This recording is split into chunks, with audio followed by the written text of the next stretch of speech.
Hi there everyone. You've hopefully already seen my comparison with the two Zulus scopes for zoom and field of view in daylight. This is the same two scopes side by side compared after dark, including with using the ZHD312R's LED IR, the ZHD520R's VCSEL IR and an add-on LED IR torch on 850 and 940 nanometers.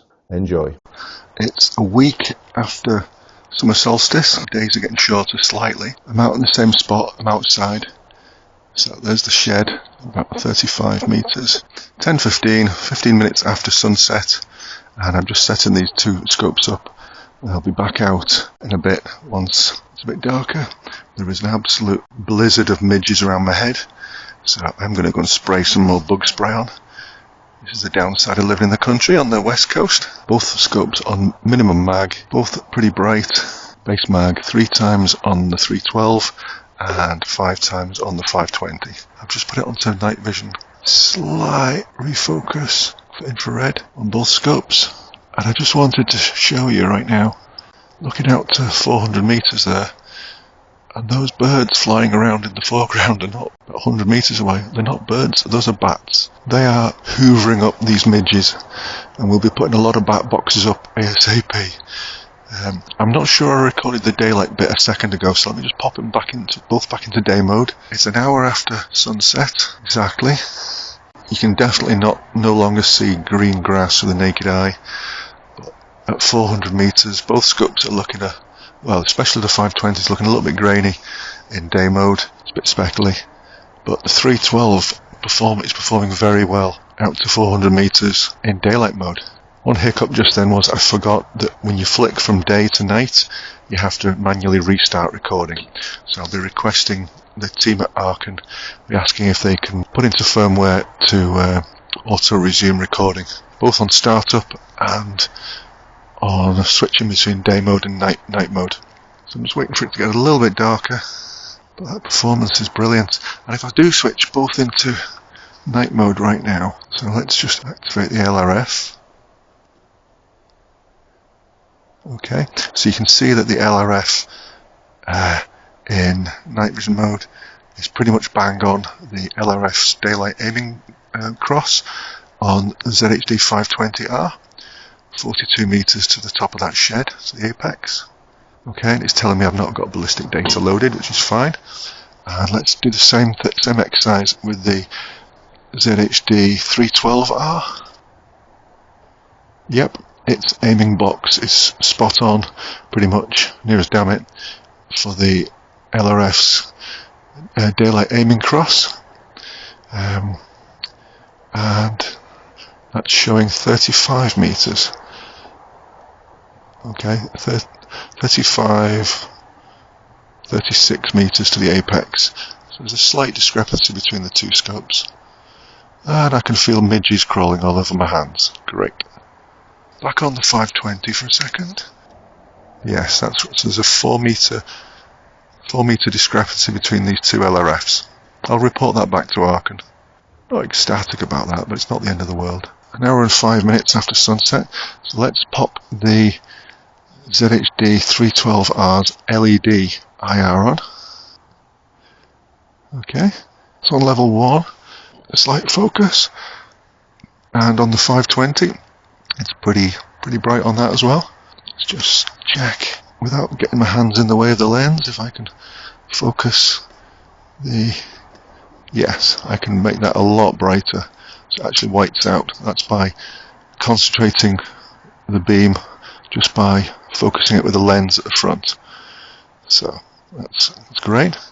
And as a check, I'm not expecting the LED IR to reach 400 meters, but let's have a go. Level 2, level 3, and off. Okay. Well, that was auto, sorry. And back on. So yeah, LED IR definitely better for airgun ranges. Actually, there's a bird feeder and there's a rabbit. That's cool. We have quite a few rabbits in our garden, I believe. Let's check that range. 47 meters. Oh, another rabbit. So you can see, very convenient of them to appear. And if I focus in the foreground on that bird feeder, you can see the fat balls in the bird feeder there. Okay. Out of interest, I'm just going to pop the 312's LED IR off. Get the focus better on the 520. Pop its VCSEL IR on. And that looks pretty focused. Let's see if I can adjust the beam a little bit. This is the spread of the beam, this is, not the brightness. My fingers are trying to get in there. I've got two scopes mounted side by side. Just out of interest, the range on the 520's VCSEL IR, let's focus on those trees, nearly 400 meters. And pop the IR off. 1, 2, 3, 4, 5, and auto. That's an excellent image though. I am going to leave them both on base mag for this test, just because I can't test everything in one night. It's, auto, I don't really like auto because you don't know how much battery it's using. I can feel the midges on my hands. Off. So the IR's off on the ZHD520. Right now the field I'm looking at with the naked eye is black, and I can see lots of details on it. With the 312, no IR on at all. So just out of interest, I've got the Brynite T28 Artemis fastened to the 312R. Let's just switch that on, long press. That's the IR on. So that's LED IR with an add-on torch, which would obviously extend the battery life of the Zulus. And that's on 850, and that's at nearly 40 meters. And if I flick it down, tiny refocus, that's on 940 nanometers. So both are very, very bright. So I'll turn it down a bit. Both 850 and 940 on that torch are more than capable for airgun ranges. I would say FAC airgun ranges with this scope. Pretty good through the 520 as well. Awesome. Okay, let's pop that torch off. Everything's starting to look pretty black. Let's quickly pop them both back into daylight mode just to see if there's any greenery still. Okay, resume recording on both, and well, almost everything I'm looking at with the naked eye is now black. The logs here, the pale parts of those logs do look pale. They do stand out slightly to the naked eye, but you can't see the slats in that shed with the naked eye. It's just a shape. You see the inverted V, and you certainly can't see green grass all the way out to nearly 400 meters there. Just focus the 312 the best I can, and then 520. So yeah, an hour and a quarter after sunset, and both these scopes still show green grass on the hillside, nearly 400 meters. That's excellent. So let's pop it back into night vision, and then I'll have to restart recording. Okay, still with no IR on right now. Under the trees.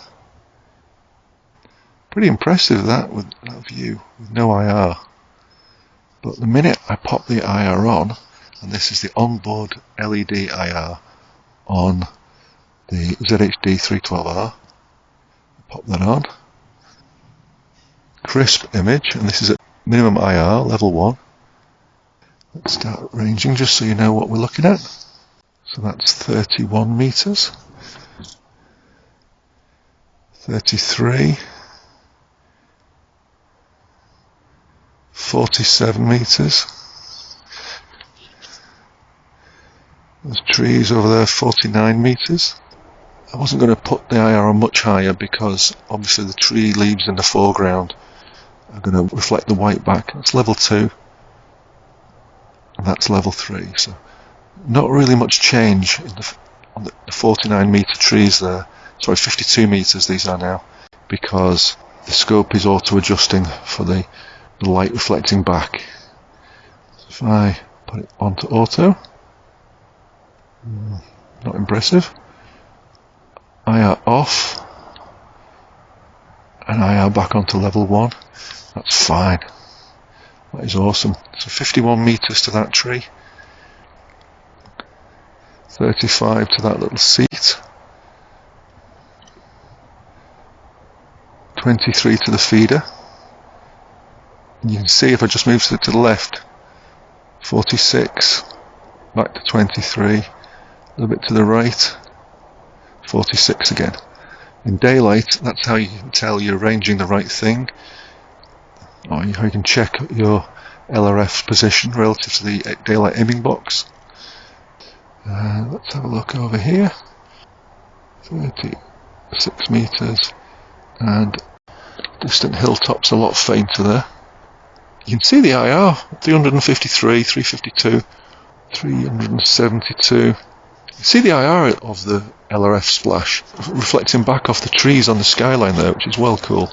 But the LED IR itself is reflecting back off the bushes in the foreground here and kind of washing out the background. So to use this scope to target something up there, you'd obviously be using more zoom, and you'd be using a stronger VCSEL IR illuminator, like the Wraith from Ludicrous Lumens. That would be my choice. And my apologies as I scan round if at times the ZHD520 is out of focus, because I'm concentrating on the 312, that's the new baby here.